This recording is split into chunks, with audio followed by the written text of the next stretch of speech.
காஞ்சிபுரம் மாவட்டம் மணிமங்கலம் அருகே வீடு புகுந்து இளைஞர்கள் இருவரை வெட்டி படுகொலை செய்த கும்பலை போலீசார் தேடி வருகின்றனர். விவரங்களோடு இணைக்கிறார் செய்தியாளர் மனோகரன். விவரங்களை வழங்கலாம்.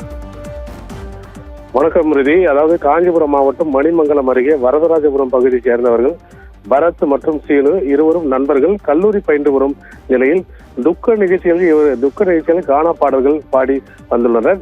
இந்த நிலையில் நேற்று இரவு உரகடம் அருகே நடைபெற்ற துக்க நிகழ்வுக்கு கானா பாடல் பாட சென்றுள்ளனர். நிகழ்ச்சி முடிந்த பிறகு படப்பை அடுத்த அம்மனம்பாக்கம் கிராமத்தில் நண்பன் லோகேஷ் வீட்டிற்கு வந்து அங்கு தங்கி உள்ளனர்.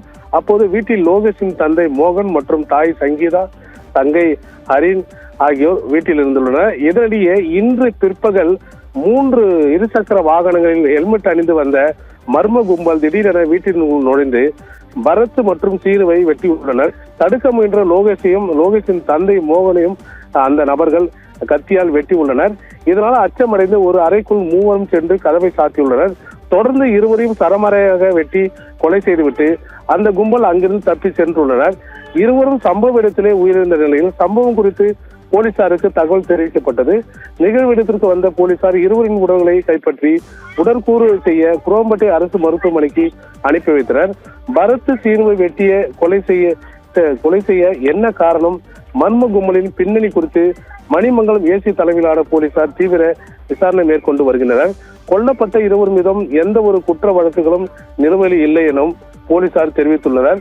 மேலும் கடந்த சில மாதங்களுக்கு முன்பு சென்னை பல்லாவரத்தில் நடைபெற்ற இரட்டை கொலை வழக்கிற்கும் இதற்கும் ஏதேனும் தொடர்பு உள்ளதா என்பது குறித்தும் போலீசார் விசாரணை மேற்கொண்டு வருகின்றனர். குறிப்பாக அருதி புதிய தமிழக அரசு பொறுப்பேற்ற பிறகு அப்போது தமிழகத்தில் கொலை சம்பவமானது தொடர்ந்து நடைபெற்று வருவது பொதுமக்கள் மத்தியில் பெரும் அச்சத்தை ஏற்படுத்தியுள்ளது. காவல்துறை இந்த குற்றச்செயலில் ஈடுபடுபவர்களை உடனடியாக கைது செய்யப்படுவார்களா என எதிர்பார்க்கப்படுகிறது.